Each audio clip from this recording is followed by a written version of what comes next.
Welcome everybody to my presentation called Happy Little Payments, not with Bob Ross, but with Kotlin instead, and me. So who knows who Bob Ross is? Ah, very good. Okay. He's actually a very cool guy, I think, because apart from teaching painting, he also leaves with some very inspirational notes and teaches everybody that they should be happy and that there's beauty in the world. And I think that's quite fitting to programming as well, because we often just see it as a job, but need to deliver, but we also should have some fun at it. And this is sort of what this talk is about today, because we found a lot of fun in doing Kotlin. So yeah, sadly Bob Ross is not here today. Instead, you have to deal with my face. So Benjamin Schneider, my name, Head of Payments Engineering at the OLX Group. I will explain in a bit what that group is, because maybe most of you have not heard of it before. So, who are we? OLX Group is essentially an accumulation of 17 brands globally. Maybe hands up if you start recognizing one of those brands appearing. I think that would be interesting. Not the people who work at OLX, please. Thank you. Okay, that's totally fine. To be fair, I also didn't know about it myself. That's because OLX itself does not exist in Germany. We don't have a presence here in terms of product. We have an office here in Berlin, actually, but we don't have a product. But we have actually 17 brands throughout the globe. We have 35 offices, and in those offices are supporting over 40 countries and have over 5,000 employees, so we're actually quite big. Now, the interesting bit is actually this one, supporting 40 plus countries, because we're talking about payments today, and as you can imagine, doing payments in over 40 countries is actually quite complex. I don't know, anyone here with payments experience? Okay, cool, quite a lot actually, so you probably know what I'm talking about. For the others, maybe to just give sort of a hint, many people, when they think about payments, think about cards and maybe things like PayPal, but it's actually way more complex than that, because depending on which countries you look at, you have things like bank transfer, which is super popular in Germany, SMS payments, so you sort of confirm your mobile number, get an SMS, and you're billed via your carrier. Deposits, so you sort of get a little code or QR code, go to the next gas station or ATM and deposit some money there to fulfill your transaction. And obviously with cryptocurrencies on the rise, it's also something we want to be aware of. On top of that, we are also confronted with compliance. So there's on one side PCI DSS compliance. Who heard of that before? Wow, okay. So Payment Card Industry Data Security Standard is what it stands for, and it's a big catalog of requirements you need to fulfill in order to process cards in your system. And on the other side, we have the General Data Protection Regulation, short GDPR, or in German it's called EU-Grundschutzverordnung, which is actually something that comes into effect, I think, May 25th, if I'm not mistaken, and is, again, a big catalog of requirements regarding data storage and data democracy. So you maybe heard with the whole Facebook thing going on that we will have the right, or already have partially, to request our own data, to request deletion of our data, and that obviously is also something we need to comply with, which adds to the overall complexity. Now, there are certain so-called payment service providers that help us with that. Some big players here, like ADN, Ingenico, Global Collect, maybe you have heard of them before. I think Ingenico you find very often in those point-of-sales terminals. When you pay with your card in the supermarket, you will recognize that name. But the problem is not a single one of those covers all the markets and payment methods and use cases that we have. So we need to integrate multiple of them. And as you can imagine, if every brand would sort of integrate one to N of those payment service providers, it would end up being a huge mess, as I try to picture with those lines here. So we don't really want to do that. It's complex, it's messy, not only in terms of architecture and the software being built, but also contractually, because all of these entities need contracts with those payment service providers. So what we were trying to do instead was to solve or create something at the OLX Group level that integrates all those payment service providers and itself is integrated by our brands. And that is basically what we built. We called it Plutus, which is the Greek god of commerce, in case you didn't know. It's not Pluto, and that's something else. And that's the service that we are still building and we are actively rolling out at the moment. Looking at what exactly it is, nice architectural diagram here. So we have a cool team with us in OLX who take care of our infrastructure, and they built an infrastructure that is PCI and GDPR compliant, and then we built Plutus on top of that, which consists out of a front end, which is a React application, and backend application written in Kotlin. This is actually where we're sort of a bit special, because most people use Kotlin on Android at the moment. We actually use it on the backend. So this Plutus service then integrates those payment service providers that we talked about previously, so it can offer those payment methods, and it itself is integrated by our various brands, and we sort of just solve this complexity around payments once and for all. Additionally, we attach ourselves to a billing and revenue recognition provider, which is a completely different topic, but also very important, because people, especially business users, want to have invoices once they do a transaction, and our finance departments want to know how much money we actually made. So in terms of tech stack, we use DropWizard and sort of combine it with Kotlin. It's quite easy. There's no magic behind that.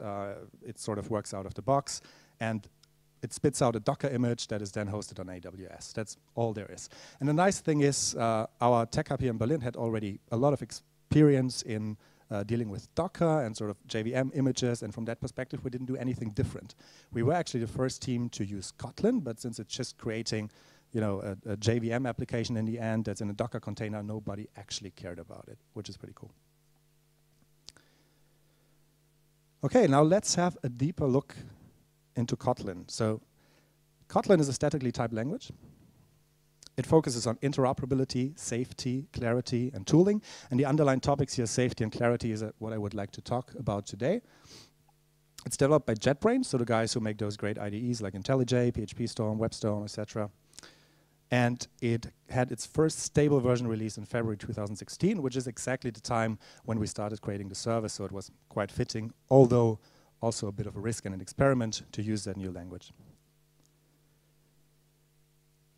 So Kotlin targets first and foremost Android, that's where most people use it, but also the JVM, that's how we use it on the back end. It can also transpile to JavaScript, and the newest addition is it can also produce native output via LLVM. Okay, now the fun part begins. I will show you a lot of code, and I would like to first look into the clarity aspect of Kotlin, why I think, and many other people think, it is a very concise and clear language. Or in Kotlin world, if it were a library, it would be written like this. Now, let's just look at a very basic example of how to declare some variables. So you have this val keyword initially, and we have some data types here. The types are completely inferred, which is nice. We don't need to specify them, but it's statically typed, so age will always be an integer, name will always be a string, colors will always be a list of strings, and amount will always be a big decimal. For those of you that don't know, a big decimal is a Java class that represents a fixed point decimal, which is important, especially in finance, because if you use floats or doubles, you lose precision, so don't do that. Now, interestingly, if I try to add 1 to age or try to modify any of those variables here, I get a compiler error. That is because the val keyword actually says that this is sort of a final assignment. I'm not supposed to assign or reassign something to that variable again. If I wanted to do that, I have to use another keyword, which is called var. So it's just one letter change. But that's basically it. So it's just val or var. You don't need to add any other keywords like final or const. Classes are, in its simplest form, declared like this. So we have a class called person. It has 2 properties called name and age. So that sort of list in parentheses is the constructor. And we use those val keywords. You could also use var to sort of make the properties immediately as soon as you hand them over to the constructor, which is quite convenient. We can also declare functions, obviously. So happy birthday, we try to increment age. It will fail again because we made age a val, but we can simply just change it to var, and then we get a variable or property that we can actually change. Of course, we can use visibility modifier. So previously it was public, that's the default. Now we added private. If I don't want to use that syntax of sort of declaring properties inside a constructor, I can also do it outside. That means I remove the val or var keywords from the parentheses besides the class name. Maybe I want to do some additional validation and whatever and just assign it to fields afterwards inside the class block. Obviously, I can also work with visibility modifiers here as well. Now, a very interesting thing, especially if you compare it to older versions of Java, is its dealing of functions as first-class citizens. So in this example, we have a function which is called call twice. It takes a func argument, which is of type function, no arguments, returning unit. Unit is basically the void type in Kotlin, and then invokes this func function twice. And now we have a second function called hello func, which just prints hello world to the console, and we just sort of hand over this function hello func as a parameter to call twice, so it's called twice. This double colon is just syntax for referencing a function in Kotlin. We can do the same by assigning an anonymous function, which is this block besides hello func, to a variable. Or we can just do the whole thing in line. Bit of syntactic sugar. We don't need the parentheses here, so we just call twice with this block that again calls print line with hello world. Similarly, I can also do a bit something more complex. So I can have a function that's actually having arguments, like a string in this case, and I call that function with an argument hello world, and then call say hello world with print line, which is a system function in Java in this case, and it's just handed over and called twice. Another example of conciseness, so especially like we in finance often like to add fees to things. So we have a function called add fee here. It has two parameters. It has a list of big decimals as the amounts, and it has a fee, and it just maps all of those amounts and adds a fee to all of them. And it's also a bit more concise syntax that I'm showing here, because I'm not having the curly braces, I'm just having this assignment, which basically means the same thing as curly braces and return. It's just a shorter way of writing it. And it, in this context, you see it.add, is implicitly the default variable that gets passed here into this context as the current item of that iteration. That's the default, but you can also change it. And that's how you would use it, create your amounts. Again, you don't need to manually create a list and add items to it. You have handy system library functions like list off that does it for you. It has variadic arguments and returns the list, and then you can just add the fee and print the whole thing. Now, another very interesting feature are data classes in Kotlin. So whenever you have your typical POJO or DTO, or whatever you want to call it, you can use data classes because it gives you some really cool features out of the box. So what you get here is obviously your constructor. So you create a new person with a name and an age, and you can print the whole thing. That's the first feature. So it sort of creates an automatic string representation. You don't need to write this manually. I can also access those properties name and age. It has sort of property getters. But again, I cannot reassign, same thing, because I'm using a val here, not a var. If I wanted to do that, just change it to var, and I can reassign. Now, a better way of doing that, actually, to keep it immutable, is to change it back to a val and use this copy method, which is also given to you by data classes out of the box. So the copy method actually has parameters defaulted to the value that it already has, and you can just overwrite one of them. So in this case, I just specify that I want sort of a copy of the same object, but I want to overwrite age with 53. I could just write nothing in there at all. I would get exactly the same object. I can also put the name in there as well, and I can reassign both of them. So that's a very nice feature, because we try to work as immutable as possible. We don't want to reassign things. Instead, we can use this copy method to get a copy and just change what we want to change. You also get equals and hashcode out of the box. If you work with Java and collections, that's very handy. Usually you needed your IDE to generate that for you, or you needed to use some sort of JVM plugin. And then another feature I want to show on top of that is destructuring, which most people know these days. Kotlin has it also in there. So if I want to get name and age out of there, I just put it in parentheses, and it gets sort of destructured. I can also, if I'm just interested in the name, just put name there. And if I'm, want just the age, I also just put the age there.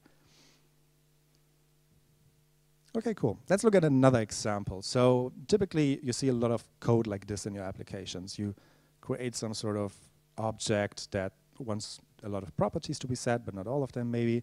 And then you repeat the name of that variable request in this case 3 times after it was constructed, and that's sort of, in my eyes, boilerplate that we can avoid. So Kotlin has, in the standard library, a lot of very handy functions, like apply in this case. And we will look at the signature in a bit, because that's a very interesting function. So it sort of just takes this newly created HTTP request and makes everything inside that block after apply relate to that object, and then in the end returns it and assigns it to request. So you save quite a bit of typing here, actually, if you compare those two. Now again, apply is really interesting because it's not a language construct. In some languages you have keywords like with that actually give you this as sort of a semantic syntax. But in Kotlin it's actually a function, and it's quite a powerful one. And those of you who are new to Kotlin, this might be quite intimidating, but I try to explain it my best. But first I'd like to ask, who knows exactly what's going on here? Okay, so let me try. So we start with inline. It's an inline function. That means it's actually replaced inline during compilation. It's templated, so it works on type T, which means any type. And now we sort of write an extension function on that type, which is apply. Now that function takes a block, which is just an anonymous function. And interestingly, contrary to what you saw before, it's not just this. It's not just the function declaration. It's not just empty arguments to unit, but it's actually t dot empty arguments, which is called a receiver. So t is the receiver of that block, and whenever you call that block, as you see up there, you sort of do it in the context of T. That's why this whole thing works. So T, in this case, is HTTP request, and block is everything inside the apply.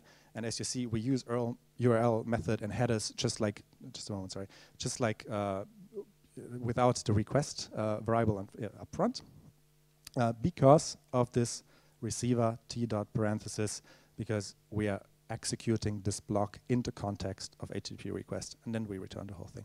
Yeah, sorry. Well, in this case, it's an inline function. That's why it's done at compile time.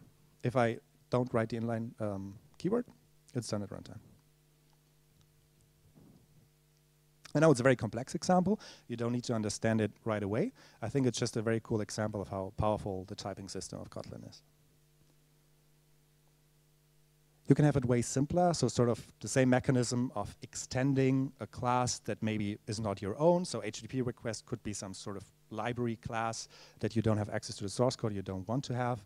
And maybe you want some util functions on top of it, so you don't need to make it like a static function taking the object itself as a parameter. You can just extend the class itself.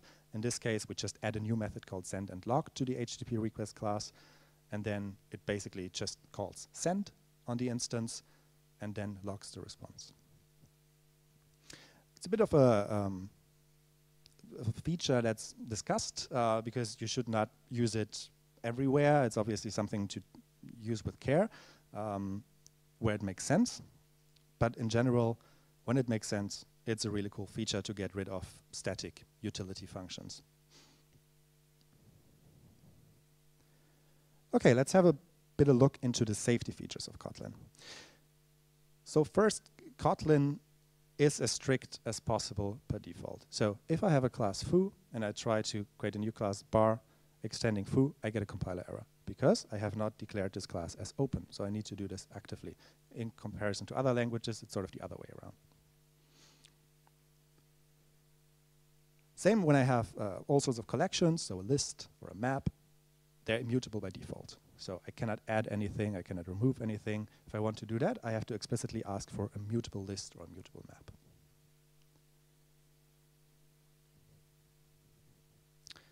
And then sort of my favorite feature, if I have a function like this, print name of a person,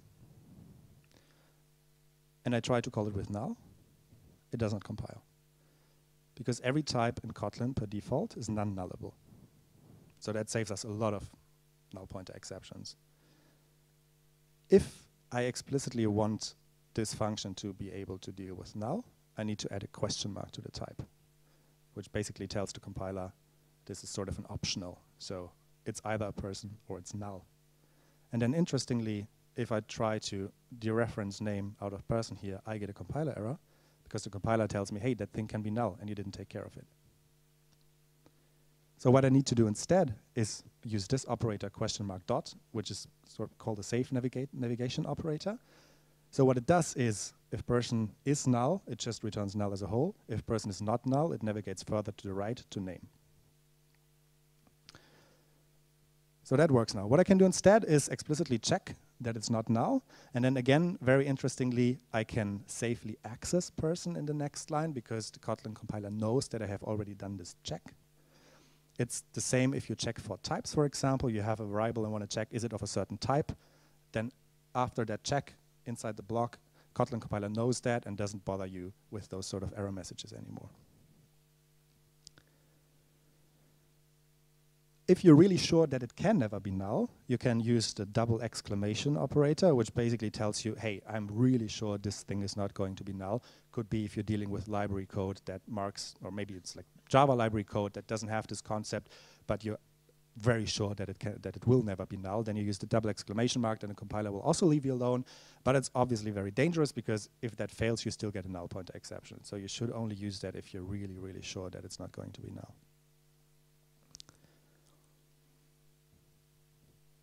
What you also can do is sort of have a default value.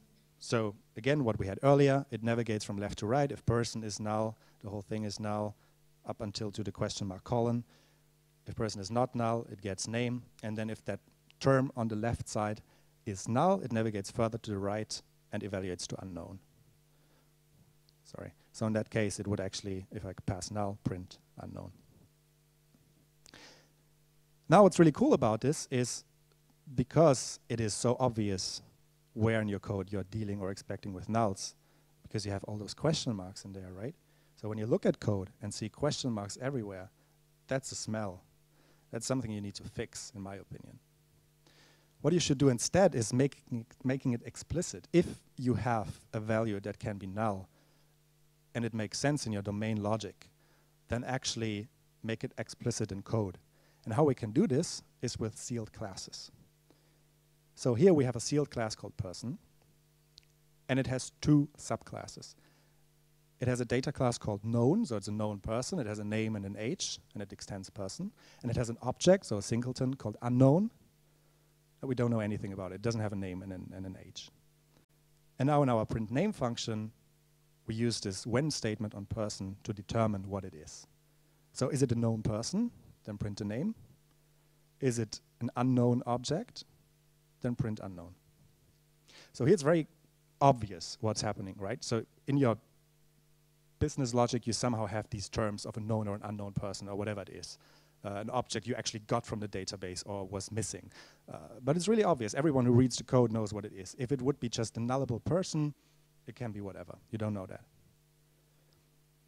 You can write this even shorter. So when is also an expression, so you can just print the evaluation of the when statement. So previously we had the print line after the is, after checking the type. Now we just have it surrounding the when block, and the when statements just return the respective name.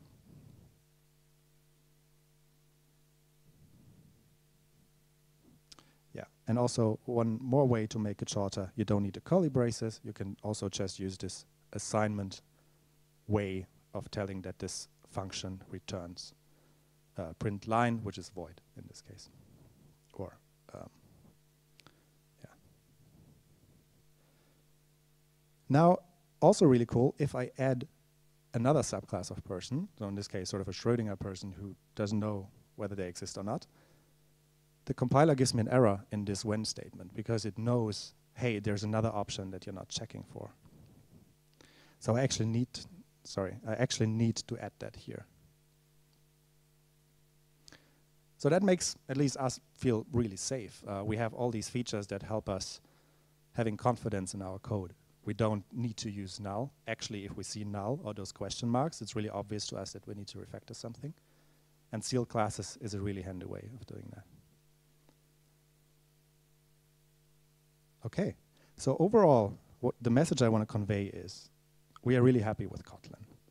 It was actually a bit of a risk to make the decision to use it, but we had the support in our company to do it, which we're really grateful for. And so far, it has just been a very great ride, actually. We had people coming into the company who were hardcore Java developers before, who were a bit skeptical about Kotlin, They don't want to go back today. Actually, one of them sits in the audience today. And that's, I think, is a really cool statement about how cool Kotlin is. I have a great colleague from a previous company, Anke Werner, who always says, happy works harder. And I believe that's true, because if we encounter happiness during our daily work by using just a very nice language that doesn't get in the way, that makes us feel safe, we produce better code, and we go home more happily. If you want to try it out, I think a great place to go is to this website called try.kotlinlang.org. You sort of get like an IDE-like thing in the browser with a compiler attached. You can just enter some code, play around. On the left-hand side, you have examples you can browse through. You can modify them. You have little sort of tutorials that you can go through. And those cones are tests that you need to fulfill. So the tests are written, and it asks you to write the code to fulfill the tests. So it's really cool to get started. And once you've done that, you basically need to decide what's the platform you want to work on. Android, JavaScript, JVM, native. And then do whatever you need to do. Go to kotlinlang.org in order to get started. It's really easy. Now, if you want to know more about this whole payments thing we're building on top of Kotlin, I wrote a blog about half a year ago on Medium. You can just go there, read through it, write comments, whatever. It's sort of explaining again why we chose Kotlin, how we feel about it, and what the basic architecture of our product is. And additionally, what's really cool is that we're also hiring. So if you would like to work for our team with Kotlin on the back end, you can go to that website, olxgroup.com, and look at the open positions. If you don't want to work in the team working with Kotlin, there are also other positions. And that's it from my side.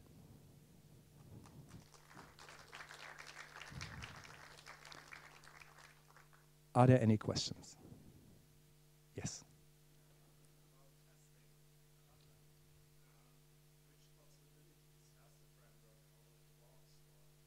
Yeah. So the question was about testing. You have multiple options. So if you work in a JVM environment, you can just use JUnit. It works out of the box. But also Kotlin has its own test frameworks like Spec or Kotlin Test that has a DSL specific towards testing, so sort of BDD, that you can use whatever fits, really. We started with JUnit because we felt back then that those frameworks were just not stable enough yet. But nowadays they look really cool, and we're actually actively looking into moving towards either Spec or Kotlin Test. Welcome. Any other questions? Yes?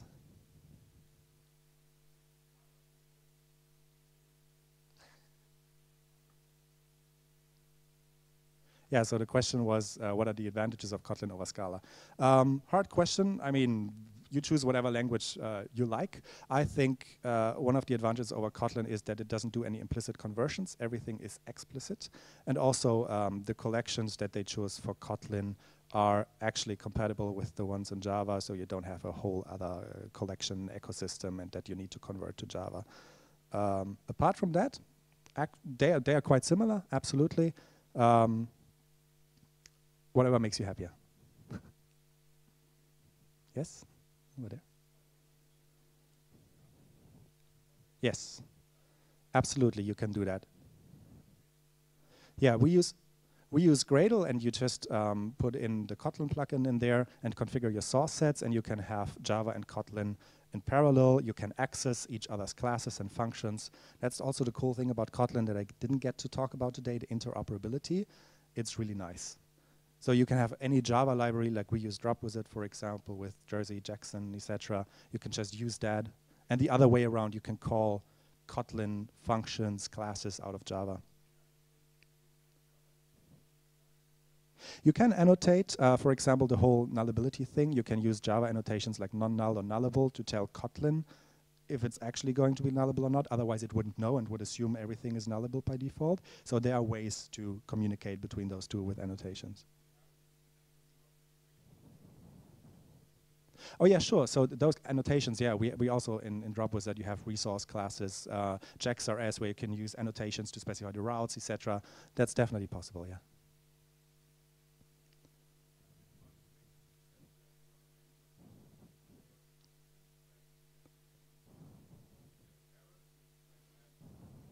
Yeah.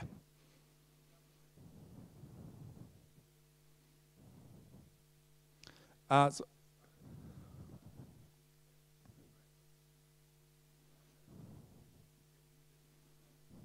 right. Yeah, I got it. I got what you mean.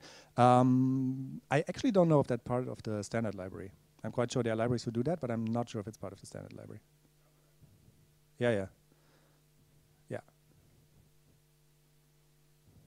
Cool. Anything else? Yes.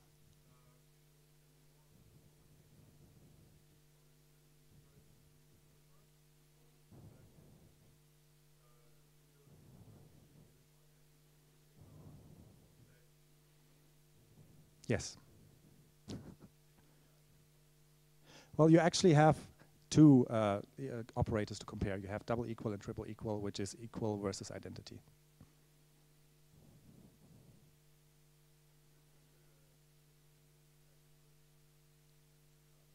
No, equals actually checks the properties. Yeah. Yeah. Anything else? Yes? No, it's statically typed. Yeah. You get the type that you assign initially or that you specify. Okay, then let me ask you a last question. Those of you who didn't know anything about Kotlin before, would you like to use it now? That's pretty cool. I think I achieved my mission today. Cool. Then thank you very much for being here today, and I hope you have a pleasant rest of the afternoon.